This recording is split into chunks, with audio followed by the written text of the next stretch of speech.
Good evening, everyone, and welcome to the Brian Crombie Radio Hour on Saga 960. I'm joined tonight by two people from Ukraine, both originally from Kyiv, and one still in Kyiv, and one that has found her way out of Kyiv to Italy. And we're going to hear a little bit about their stories, because obviously we're now into the second, almost the third month of this Russian invasion into Ukraine, and we want to hear firsthand what's going on. And so we're joined tonight by Oksana Prosolenko, thank you, and Oleh Stoiev. Oleh, why don't we start with you, sir? You're still in Kyiv, I understand. Yes, greetings, and thank you for the opportunity to speak up, Brian. Well, if Oksana made her way out of Ukraine, then I made my way back to Ukraine, because the war met me in Sweden, where I was on a vacation. And I returned to Kiev to fulfill my duties, and here I am. So I have returned to conduct evacuation of the civilians. I have joined the Kiev military administration, but right now there is no business in Kiev for Chernihiv region, and I have some plans what to do on the east of Ukraine. I'll tell about that a little bit later, I believe. Tell me a little bit about what's happened in the last couple of weeks in Kyiv, if you could. Sure. Russians have fled Kiev and Chernihiv regions. This is on the north of Ukraine and in the central of Ukraine. They have reallocated all their forces to the east and south in order to get any success in the war. I have focused my efforts, first of all, on evacuation of civilians in the days when Kiev region and the Chernihiv region were occupied by Russians.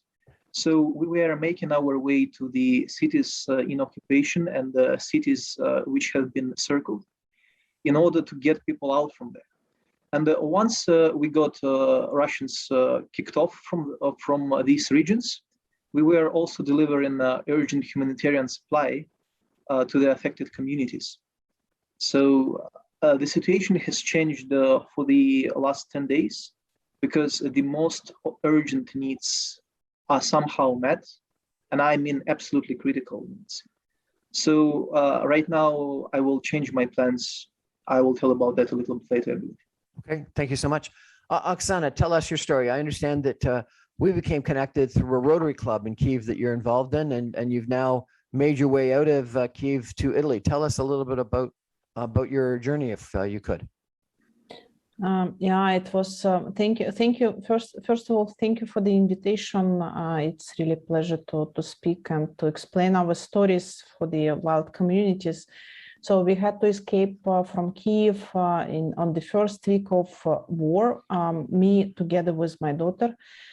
So we went to Italy. Our road lasted 4 days actually through the Hungarian border. Yeah, and now we are staying here. Yeah, what I can say, I just can tell one thing. If physically you are not in Kyiv, by your mind you are still in Kyiv. And we went here, and the first thing what I started to do, I started to try to find the connection with the officials here in Italy and to understand what they can do. So in the end, we find out we are collaborating with several humanitarian platforms. We find out how we can support with delivering humanitarian aids to Ukraine directly and also to Romania. We find out how we can support the refugees, Ukrainian refugees in Moldova, because it was really and still right now it's quite a big of the quite big problem, because Moldova has the biggest refugee percentage on the per capita so far. So, and they are not so rich country. That's why they need the support. So we find out how to do that. Yeah. So actually, what I want to say, it doesn't matter where you stay in. we are all Ukrainians, and we are living by our mind in our territory. This is only the difference that I'm with my daughter so far in the safe area, let's say. So we can sleep at least. Yeah. Well, we're glad, very glad that you're safe, and glad that you joined us today to share some of your story with us. We're going to take a break for some messages and come back more with Oleh and Oksana in just a minute. Stay with us, everybody. We'll be back in 2 minutes.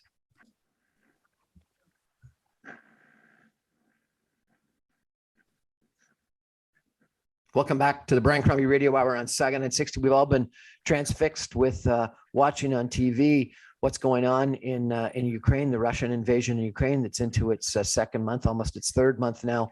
And to get a first-hand view of what's going on, we're reaching out tonight with Oksana Prosolenko and Oleh Stoiev, two residents right now, formerly of Kyiv. Oleh has been in Sweden, returned to Kyiv to work on evacuations of refugees and residents. Oksana is in Italy. She was able to, with her daughter, escape from the bombardment of Kyiv and make her way to Italy. Maybe, Oksana, we could talk a little bit about the challenges of refugees. You said that Moldova has the highest per capita number of refugees in Moldova, and you've been doing work to assist them. But you also said you're able to continue working in Italy, which is spectacular. And I understand that you're a part of a Rotary group that still meets from Kyiv. Tell me a little bit about those experiences, if you could. Yeah, thank you. First of all, I would like to tell that yeah, I have several. Actually, I have two teams. First team, we are all involved in the international project. I'm working for the international company, so we are actually working. And two of my people was staying in Kyiv or nearby during the whole the 2 months, and now, yeah, now they are still in Kyiv, and they are working every day from Kyiv. They have everyday conference calls, so they are interrupting time to time for that emergency calls. So, but we are able to work. And the second team, all of them, almost all of them, they moved to the western part of Ukraine, but still. We are all doing this homework office, and we are still trying to operate. And these are teams that do what, if I could ask? Sorry, can you repeat? These are teams that do what? What's the business? Yeah, we are all involved in agri. So I'm working for the, I'm actually the head of the regional office of Donau Soy Association. This is association who is dealing with non-GM soybeans produced in Europe based on the sustainable approach of production. So we have an office in Kyiv, actually on Bankova Street. It's in the middle of the middle. That's why we cannot get there anymore. And I don't know when we will be able to be back to the office physically. So, and the second one, this is a team who is doing also in agricultural certification, specific type of certification for the export. So we are all on the agricultural fields, let's say. So maybe take a step back, if you could, and give us a sense. You know, I think for a lot of us in North America and Canada, when we see the images of the war on TV, we're astounded that people are able to work at all. Or get groceries at all, and if they're not working, how they can live. Tell us, you know, particularly, I think you've connected with some of your Rotary members. How are people, not from a war standpoint, we're going to come and talk more about that later, but from a life standpoint, how are people in the middle of an invasion, in the middle of a war, actually able to subsist day in and day out, get groceries, get jobs, get money? Yeah, it's a big topic, and one of the focus, actually, it was very difficult first, let's say 2 weeks, because first week it was absolutely yeah, we were in a shock, all of us, let's say. So, and the main focus for everybody's first 2 weeks was to understand what to do with the families or what to do with your family exactly. So, and yeah, it was a little bit shock period, first 2 weeks. And after that, we understood that we have to work, actually. We have to work not just because to earn money, but also because somebody have to work.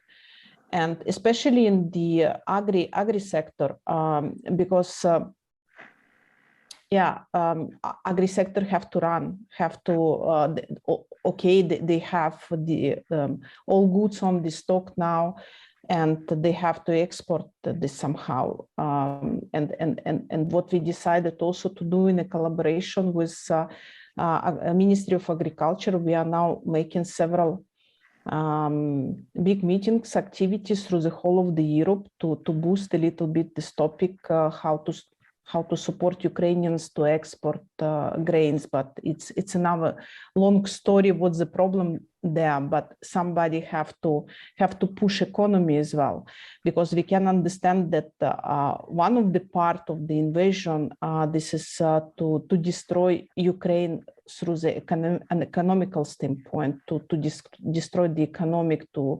pull our country down. But we actually trying to do our best what we can so far. You know, stupid question, but are farmers actually able to plant their seeds in the spring? Yes, the saving campaign started. Yeah, we can see that maybe only 30% of the lands we wouldn't be able, at least for the spring crops, we wouldn't be able to sow, but the sowing campaign started and everybody's working, and farmers really they are on the fields and they are very active. Even in Kherson region, where there is the possibility, where there is the opportunity, they are going out on the fields and they are sowing. Unbelievable! In the middle of a war, in the middle of an invasion. We hear how important Odessa is as a port to export your agricultural goods. Can you give me a sense? Is the wheat, is the soybeans exported through Odessa, and will that be devastating to Ukraine if Ukraine loses Odessa as a port? Yeah, actually, we were exporting through Odessa almost everything, but not just only through Odessa. You have to understand that all our ports, Black Sea ports, they are blocked so far. We cannot do anything. Around 50 civil boats with the grains so far on all our ports, they are blocked as well. So and just few figures to let you understand what the situation so far. Before the war, we could export through the ports around from 5 to 7 million tons per month.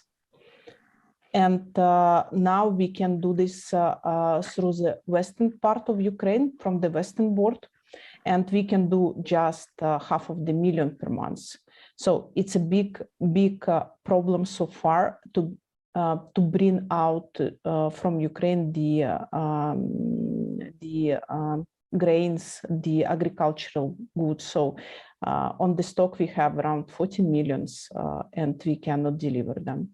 So that's why it's absolutely crucial and important to boost this topic, at least on the European part, on the European Union part, the neighboring countries to try to find the right solutions and to start to export. Unbelievable, and thank you for continuing your work. Maybe we can turn to Oleh, and Oleh, tell us a little bit more. So what you said is that you returned at the beginning of the war from Sweden to Kiev to work on evacuations.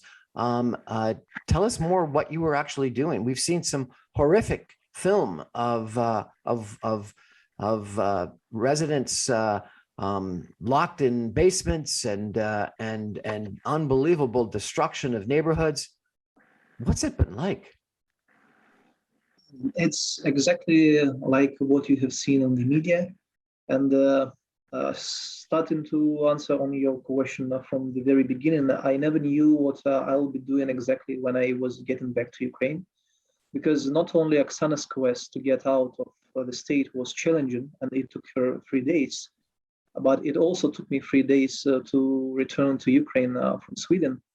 And at the moment of my return, I never knew what I will be doing. So my key mission was just to get back to Kiev, and I managed to do so by the 28th of February. And those days, none of us knew what city will be returning, whether it would be under Ukrainian control or under Russia. Because those days, the very areas around Kiev and even Kiev itself have been just overwhelmed with Russian descent, with their troops, like using the planes to get as close to Kiev as possible. And you know that initial plan of the Russian army was to get Kiev in 3 days. So when I was getting back home, I never knew what will be my participation, and my initial consideration was joining the army and taking arms in my hands. So when I finally made it, I met friends of mine who were already organized in the military humanitarian group, and I joined them. I've joined it as a kind of military personnel as well, because we had weapons, we had arms, we had carols. We knew what we'll be doing in case or if Russia gets to the very city of Kiev. We were protecting the objects of the critical infrastructure in Kiev, but Russia never made it to the very suburbs, like to the area of Kiev. So after that, we have refocused on humanitarian supply, on evacuation, and on support of Ukrainian military outside of Kiev. Each of us did their job, and in that situation, you are never assigned to a job. You are never offered a job. You just look around, you see what you can do, bearing in mind your skills, your knowledge, your connections, and then you do it.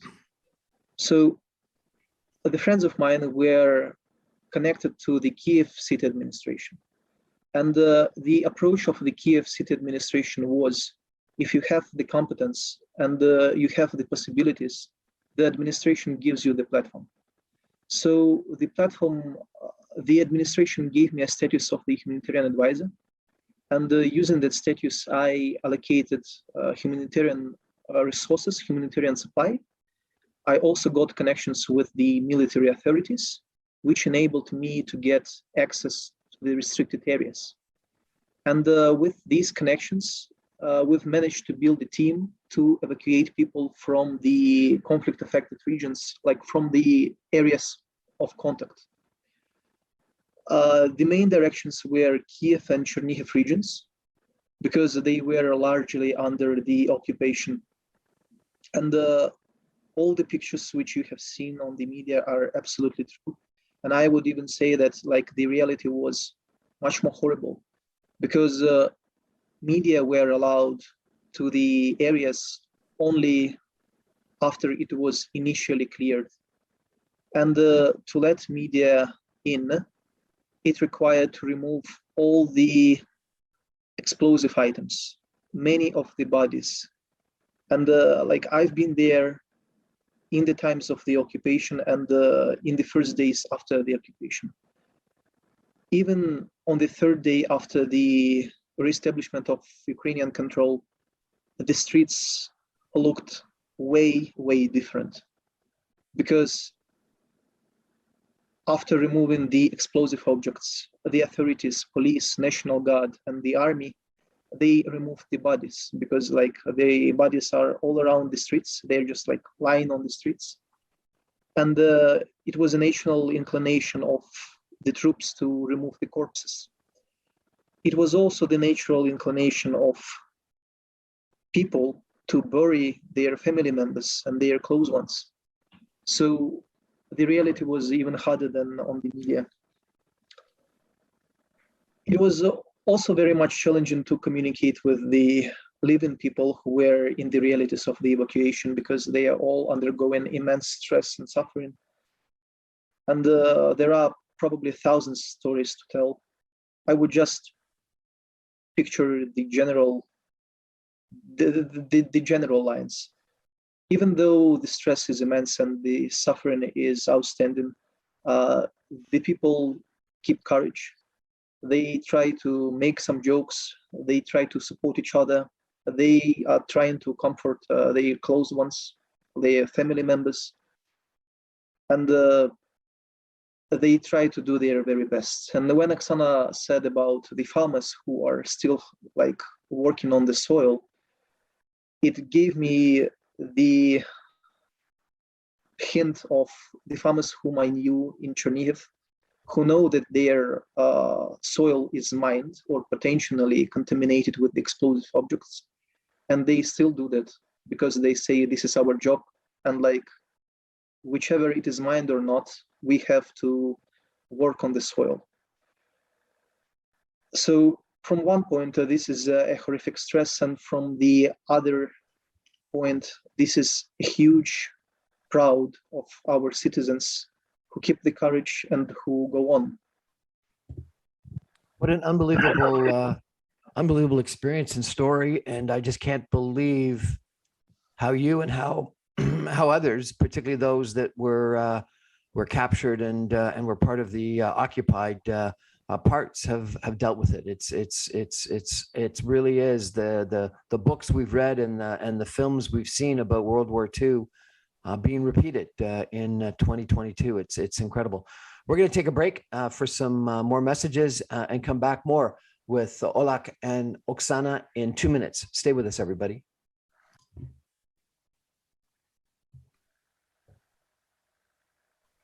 Welcome back, everyone, to the Brian Crombie Radio Hour on Saga 960. We're talking about the Russian invasion in Ukraine and the impact on people, real people.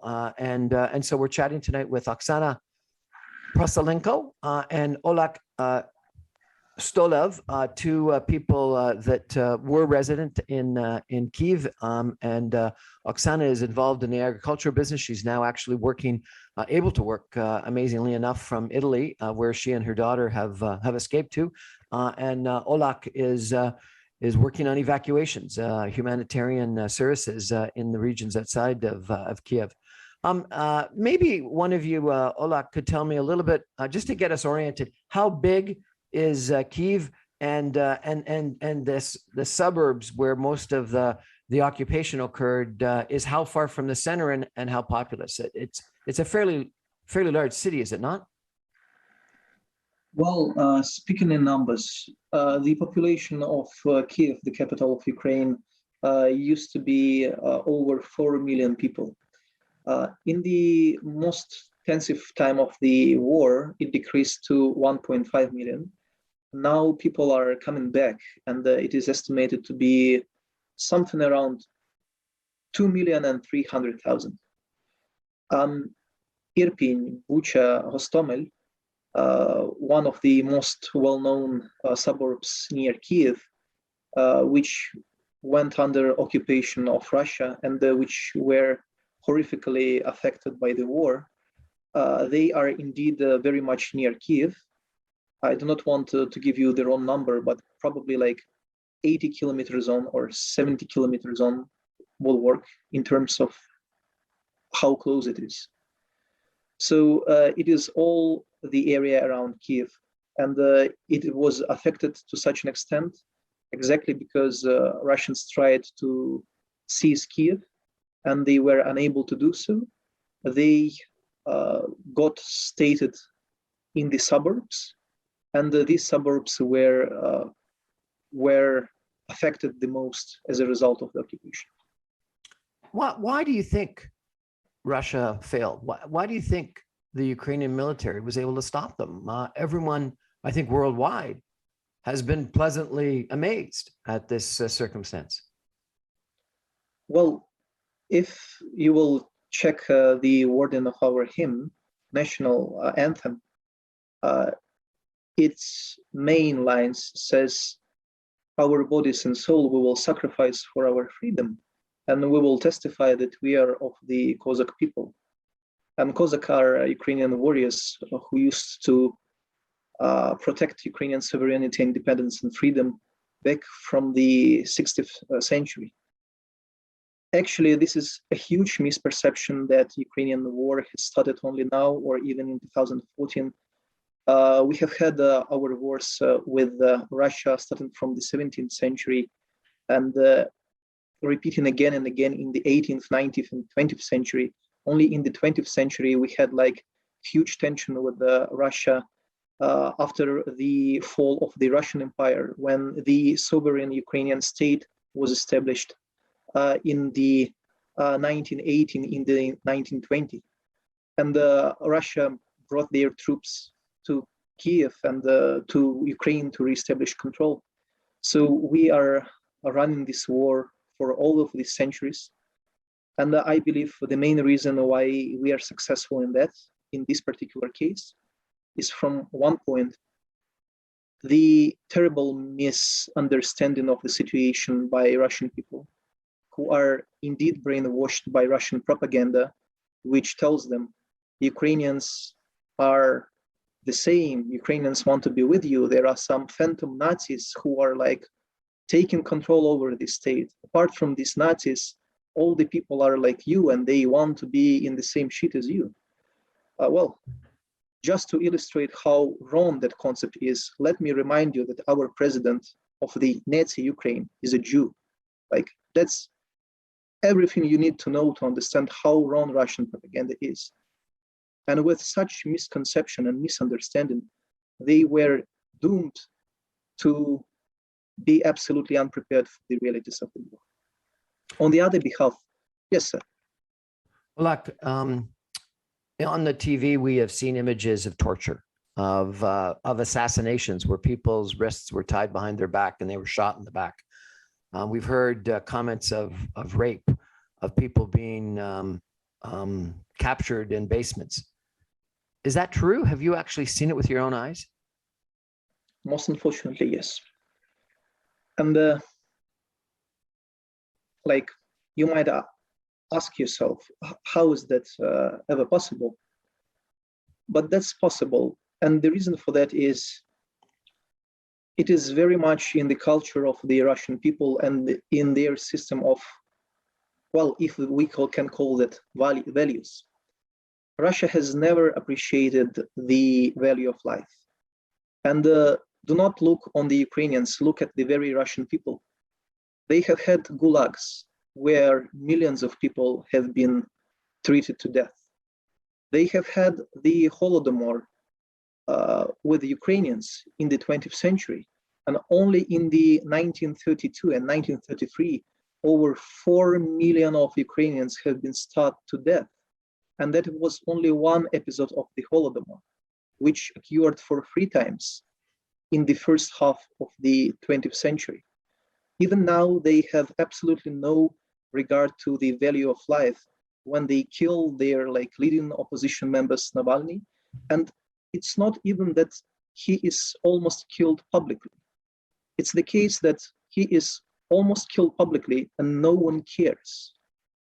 And you can also see that back in the history of the Russian Empire, for example, in the times of the Napoleonic War, when they have literally burned their capital, Moscow, when they have left tens of thousands of Russian, very much Russian soldiers, and they have left them dying. So the French troops literally tried to water the place down, so people get alive. So the later point is the punchline. Russia has no appreciation to life. You can find that in their language, which says, in the war, all the measures are acceptable. And that is exactly the truth. For Russians, if they are in war, it is legitimate to do whatever atrocities are possible. Because for Russians, the war is about you are legitimized to do anything. Anything is acceptable. There are no values. And if you are committing crimes such as rape, such as stealing, the best way is to hide it through the other crime, the crime of the murder. And this is why we have not only cases of rape, but also like rapes most often result in murder, because this is a Russian way of closing the ends, of trying to protect yourself by killing the victim so no one knows. This is how it works. And it is supported by the other feature of Russian mentality, which is we are not giving up our friends. Like in Russian, this is мы своих не бросаем. It means that if you are Russian, you're good. And if you are not, that you're bad. In that case, even if your Russian fellow is a criminal, he's still good. And it is your moral obligation to protect him, to hide information. And this is why there are no trials against the criminals of war, neither in Russian army nor in Russian Federation. Oksana, you, I understand, have stayed in touch with numerous different people in Ukraine through your Rotary Club and other means. Why do you think Ukraine has been able to hold off the Russian army so far in the north? And what do you think is going to happen in the east? Yeah, thank you for the question. I'm not the military analyst for sure, and I can raise just my opinion and my point of view. For sure, with some points, I would very much agree with some Oleg points what he made already. The Russian army was absolutely not ready to meet this kind of Ukrainian defense. And this is not just the military defense, this is a national defense, because I can identify myself also like a nationalist, like a neo-Nazist, or how they are calling us. So this is me, this is the people around who is living near with me, with whom I'm interacting every day. So I didn't see another people around. Sorry. No problems. Sorry, this is home interruptions. So I didn't see another people around. So I can say that then this is we are. This is like we are. So, and that's why Russians they meet actually with national defense, and everybody's from the we can see also the our children how they are reacting on that. So they are not agree. They cannot understand what's going on. So. This is the first mistake. They were thinking that really people they. Not even thinking, they were believed that people will meet them with the flowers and they will host them as a friends, and they will tell them, look guys, we were waiting for you so many years, so it's really great that you came to us. But in the end, they got just the poison food. They got really hate from the people around. So this is one thing. The second thing, they, for my opinion, they overestimated the Ukrainian power, military power. Why? Because okay, then the real military action started on 2014 on Donbas region.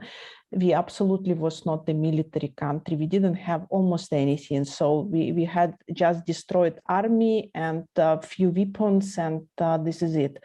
But during the last 8 years, we had to improve ourselves. And this is what they didn't count. So they didn't expect at all. As from the quality of the soldiers, what they sent to escalate near with the Kiev, we could understand that they really didn't think that somebody can fight, somebody will have something to say against. Oksana, and those, I apologize for interrupting. You've got 20,000 people in Canada listening to you right now. Do you have a message for them? Yeah, I have a message. I have a message. Stand with Ukraine. We really need your support every day. And what we really afraid? We afraid that we can understand that bad things, people cannot live too long in the bad things, in the bad feelings. And in some period of time, people trying to go out to forget. But what I want to say, don't forget, be with us every day, support us every day, request or I don't know, read our messages. We are here, we are alive, we are waiting for your support. We are fighting every day. We will fight until the end, until the last person will stay in Ukraine. This is for sure. And yesterday I told to my husband, if I will see that on the army wouldn't be enough soldiers, I will be back to Ukraine and I will start to defend my country with a weapon. So this is our mood. This is how we can see the situation, and this is how we are living the situation. Oleh, do you have a message for Canadians that might be listening to you tonight? Definitely, Brian, and thank you for the opportunity again. I would like to start with saying thank you. Thank you for all the tremendous and amazing, outstanding support the Canadian people are giving to us. And not only in terms of the economic or military assistance, but also in terms of diplomacy. Canadian people have always been an absolutely outstanding friend to the Ukrainian people. And we appreciate it even higher in these days of the doom for us. At the same time, I would like to reassure you that Ukraine will stand strong and it will survive the crisis. I fully support what Oksana said regarding going to war. Right now in Ukraine, there are huge queues of the volunteers to join the army. And I have myself approached the recruiting point for 5 times. All the 5 times I've been refused. And I was suggested to undergo eye surgery in order to join the troops. So the surgery is scheduled for Wednesday, and I hopefully will be able to join by Friday. This is just to give you the message of how Ukrainian people feel about the war. For us, this is the national resistance, and each of us is doing and will be doing as much as we can. Thank you for being with us. Oleh Stoiev and Oksana Prosolenko. I apologize if I've mispronounced your names, but thank you so much for joining us and sharing a little bit of your stories, because having some real life views is very helpful to make sure that the media representations that we get are accurate. And so I thank you. Please stay safe, and please connect up with me again, and maybe we could chat further in a week or two, and you can let us know, Oleh, how the surgery goes, and if you end up fighting in the East. And Oksana, I'd be very interested in knowing more about what's going to happen to the economy, because I think everyone is worried about Ukraine militarily, obviously, number one, and the people, but then also what's going to happen. You know, we've seen such destruction of infrastructure, of housing, of buildings, of roads, of bridges, of trains, of factories. What's going to happen to the city? What's going to happen to the people? How are they going to make money? How are they going to live? And so I'd love to chat with you both further about that. We're going to take a break and come back with some concluding comments in just a minute. Thank you, everybody.